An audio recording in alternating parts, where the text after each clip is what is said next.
Martha at Maria, ekspresyon ng pananampalataya.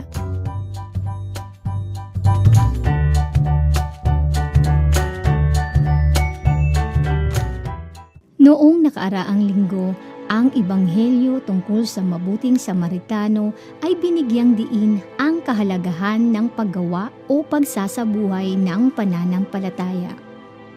Sa linggong ito, sa kwento ng magkapatid na si Martha at Maria, ay bibigyan ng ibang pagtingin o pakahulugan ang paggawa o pagsasabuhay ng pananampalataya.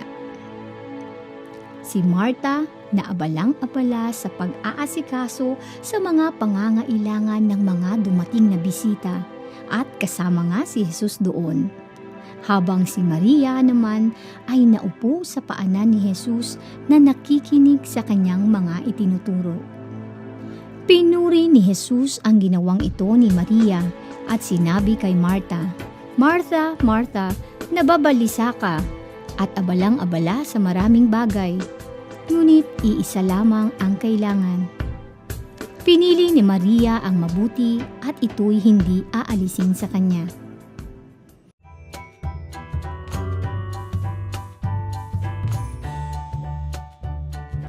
Ayon sa katisismo ng Iglesia Katolika, upang mabuhay, umunlad at manatili hanggang wakas sa pananampalataya, dapat ingatan ito sa tulong ng salita ng Diyos.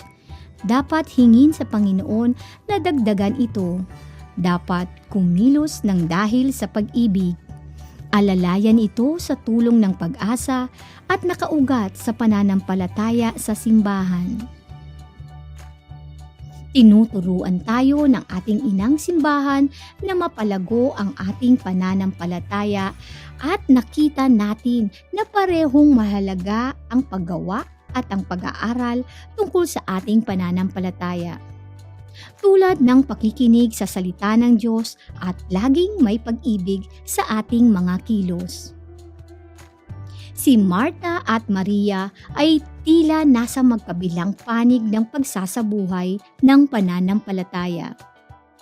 Si Martha ay larawan ng isang aktibong buhay o maraming pinagkakaabalahan, samantalang si Maria ay halimbawa ng buhay panalangin o kontemplasyon. Sa kwento, parang mas pinili ni Jesus ang buhay panalangin kumpara sa isang aktibong pamumuhay dahil ipinagtanggol ni Jesus si Maria. Ipinapaunawa sa atin na magkaiba lamang ang naging paraan ng kanilang ekspresyon ng kanilang pagmamahal at pagiging bukas sa mensahe ng kaharian ng Diyos. Si Martha ay nagpahayag ng kanyang pagmamahal sa pamamagitan ng paglilingkod na kinakailangan ng bawat komunidad. Si Maria naman ay sa pamamagitan ng kanyang masugid na pakikinig tulad ng isang disipulo sa harap ng isang guro. Kailangang taglayin ng bawat komunidad ang mga karismang ito upang umiral ng maayos. Ang paglilingkod sa kapwa ay mahalaga, ganun din ang salita ng Diyos. Ang pakikinig, ang pag-aaral at pagbabahaginan ng salita ng Diyos, pagdarasal at pagdiriwang ng mga sakramento ng sama-sama.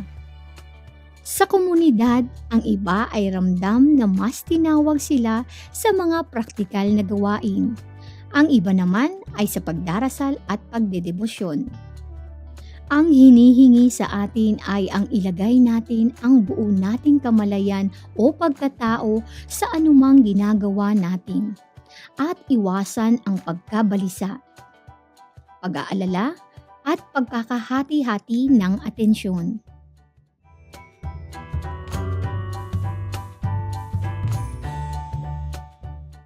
Bilang isang binyagang Katoliko, paano mo ba ipinapakita ang iyong pagiging isang mananampalataya? Una, ay inaanyayahan tayo ni Jesus na maging buhay na saksi ng ating pananampalataya. Hindi sapat na alam lang natin ito, kundi hinahamon tayo na ipakita ito sa gawa sa pang-araw-araw nating pamumuhay. Ikalawa, kailangan natin patatagin ang ating pananampalataya sa pamamagitan ng salita ng Diyos, pag-aaral, pagbabahaginan, pagdiriwang kasama ang komunidad at pananalangin. At ikatlo, matutong magtiwala at umasa sa Diyos. May kasabihan nga tayong, nasa Diyos ang awa, nasa tao ang gawa. Ibig sabihin, kapag nagawa na natin ang best natin, ipaubaya na sa Diyos ang iba pang mga alalahanin.